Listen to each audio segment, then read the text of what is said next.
कबीर परमात्मा के अपने आप उदाहरण देकर कहते हैं कि कबीरा वैद बुलाइया पकड़ के देखी बाँ, और वैद न वेद न जाने ही मेरा करग कलेजे माँ। कहते हैं डॉक्टर बुलाया, डॉक्टर ने नाड़ी देखी, बाँ पकड़ के, पहले ये थे थर्मामीटर हाथ से देखा करते हैं, और वैद कहता है इसका कोई बीमारी नहीं और रोज सूखते आवे। कहते हैं कबीरा वैद बुलाइया पकड़ के देखी बाँ, और वैद न वेद न जाने ही मेरा करग कलेजे माँ। उस परमात्मा की और यहाँ के दुखों का जो दुख है, यहाँ के दुखों को देख देख कर कुत्ते ने देखे खाज किधर कीड़े पड़ रहे उसके हैं, किसी खाज लग रही है। ये भी पहले आप जैसे अड़े चौड़े हो कांडे थे और बढ़िया बढ़िया सूट गाड़ के चाले थे, भक्ति करी को नाच ब्रैन माटी करवा ली। तो ये बातें उनको तुरंत याद आने लग जाएंगी जिनकी आंखों का मोतियाबिंद का ऑपरेशन हो गया, अर्थात जिनको तत्व ज्ञान हो गया। अब तो हम देखते हैं कुत्ते हैं, गधे हैं, सूअर हैं, बैल है, जोड़ रखा गाड़ी में, भर रखा सामान, चलता नहीं था, दे लट्ठा गद्दा है गधोरी उस पर। तो हमने सोचा ये तो ऐसे बनते रहेंगे और हम ऐसे ही मनुष्य बने रहेंगे। काल ने ऐसी बुद्धि भ्रष्ट कर रखी हमारी, क्योंकि ज्ञान है नहीं। ज्ञान हो तो हम ये नहीं सोच सकते, क्योंकि यहाँ तो प्रत्येक प्राणी का अपना किया कर्म इसको मिलेगा। आज मनुष्य है, भक्ति ठीक की नहीं तो अगली योनियों अन्य प्राणियों की योनियों में जाएगा ही जाएगा। तो फिर ये बातें, यहाँ का यो कष्ट, किसी की किसी का हाथ कट रहा, किसी की टांग कट गई, कोई अंधा हो रहा, किसी का बेटा मर गया, किसी की बेटी मर गई, एक परिवार में दो दो तीन दिन इकट्ठे मृत्यु हो रही है। अब उस परिवार के स्थान पर आप अपने को सोच कर देखो जो जश्न मनाने की तैयारी में है, तो फिर ये बकवादें अब पलट जाएंगी। 90% जो हम वेस्ट करते हैं अपना समय इस पेट के लिए और इस संसारिक इन बकवादों को जोड़ने के लिए, ये 90% अपने आप शांत हो जाएगी। ना दहेज लेंगे ना देंगे। किसी के 2 कन्या हो जाती है, उसको नींद आनी बंद हो जाती है। ऐसा हमने अपने आप एक मकड़ी वाला जाल फैला के आप फंस बैठे उसमें दहेज के चक्कर में, क्योंकि हमें ज्ञान नहीं। हम किसी से आज पैसा लेते हैं, अगले जन्म में वो पैसा वापस देना पड़ेगा। किसी ने मान ले किसी को दबाव देकर दहेज का पैसा ले लिया, या वैसे 2 नंबर के काम करते ले लिया, लेकर दिया नहीं, अगले जन्म में वो पूरा करना पड़ेगा। किसी का गधा बनकर देना पड़ेगा, किसी का भैंस बनकर देना पड़ेगा, और या फिर अगले जन्म में वो दामाद बन के ले जाएगा जिसको आज तुम दामाद बन के ले रहे हो। तो इस पंगे में अनजान व्यक्ति दिया करे। परमात्मा ने जो आपको देना है वही देना है, आपके प्रारब्ध में लिख रखा है। उसमें आप अगर फेरबदल करने की चेष्टा करोगे दूना दुख उठाओगे। फेरबदल भी परमात्मा ही कर सकता है। शास्त्र अनुसार साधना करने से आपके भाग्य में ना होगा वो पुण्य, और परमात्मा करवा कर या अपने कोटे से देकर आपको यहाँ होटल वाली सुविधाएं अवश्य देगा, पर अधिक नहीं मांगनी चाहिए। तो ऐसे नानक साहब जी से किसी ने प्रश्न किया, क्योंकि नए नए भक्त बहुत जाते रहते हैं। कहते हैं हे गुरुदेव, हे परमात्मा, आप हमें कभी खुश नज़र नहीं आते, आप खोए खोए से रहते हो। तो नानक साहब जी कहते हैं भाई क्या बताऊं। कहते हैं ना जाने काल की कर डारे, और किस विध ढल जा पासावे, और जिनाते सरते मौत खुड़क दी उनानू केड़ा हासावे। कि 1 सेकंड का पता नहीं यहाँ के बिजली गिर जा और कहाँ गिर जा। जैसे सन 2000 की बात है, पूरा भारतवर्ष गणतंत्र दिवस 26 जनवरी मना रहा था। उधर से गुजरात के अंदर एक जबरदस्त भूकंप आ गया। लाखों व्यक्ति अपने ही मकानों के नीचे, जो 3-3, 4-4 मंजिल के सारा जीवन पीढ़ी 2 पीढ़ी लाग कर बनाकर उसमें जश्न मना रहे थे, उन्हीं के नीचे दबके और लाखों व्यक्ति मर गए। सुबह सुबह का समय, छुट्टी का दिन, और सारे घर में सेट थे। काल ने किसा दाव लगाया।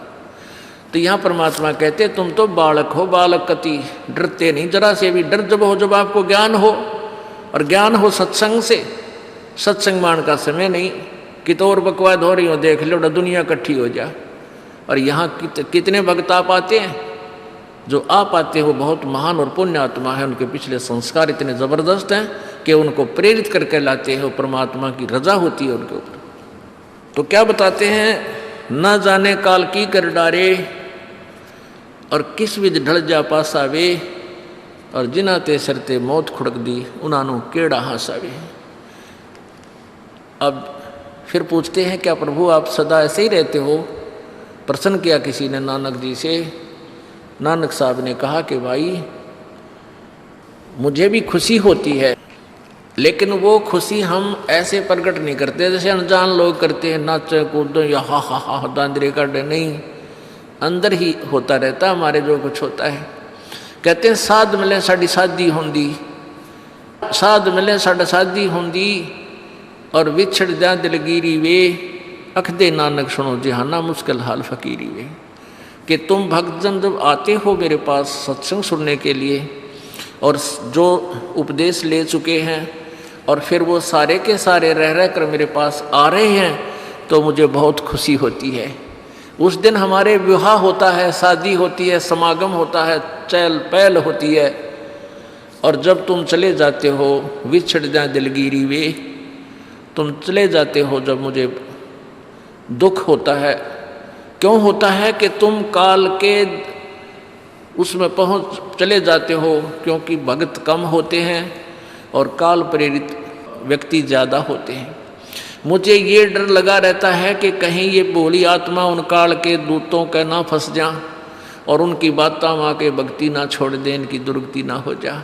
जब तुम ठीक ठाक वापस आ जाते हो सभी, तो मेरी आत्मा खुश होती है। उस दिन मेरी खुशी का कोई ठिकाना नहीं होता, लेकिन वो होती है अंदर ही अंदर, लोग दिखावा नहीं होता।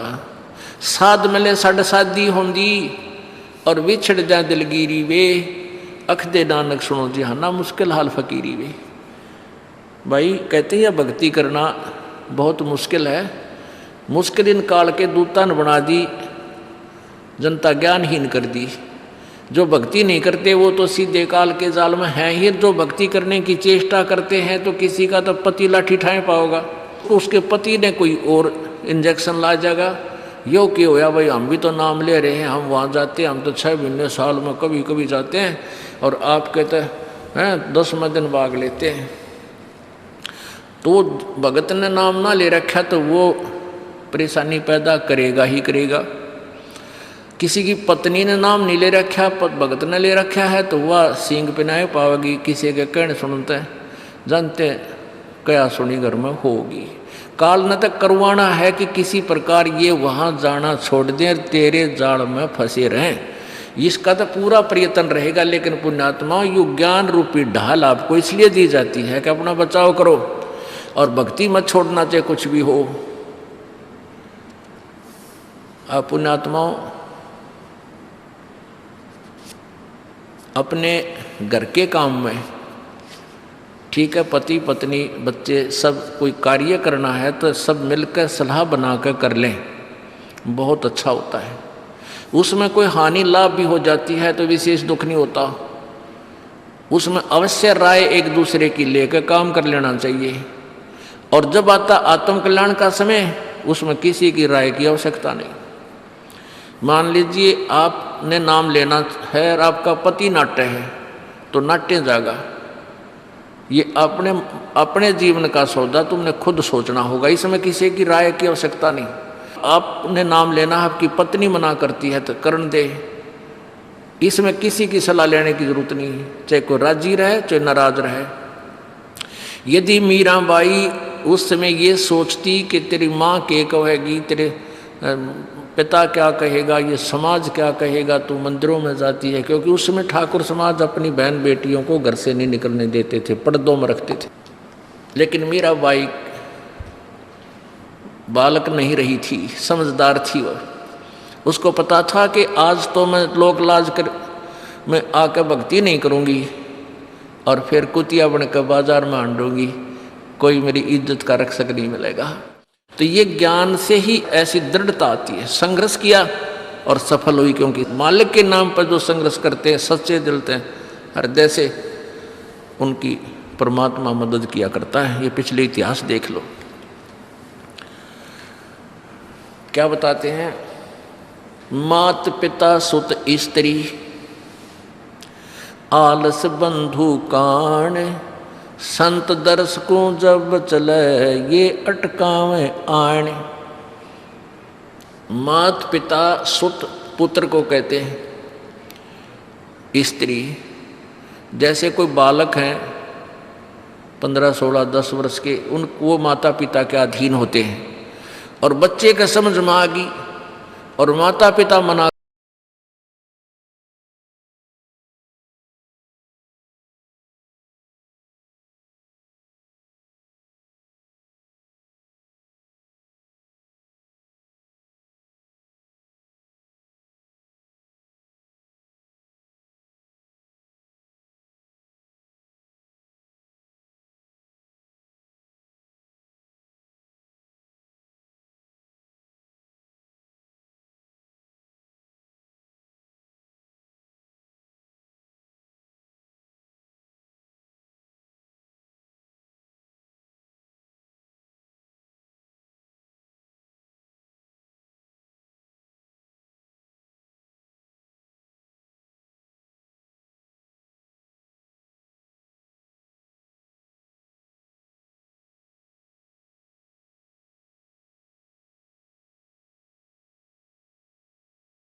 अब तो हम आपको बता रहे हैं, समझा रहे हैं पहली बार, फिर आप पे सयाने हो जाओगे, आपकी आप पर रुचि ना करे।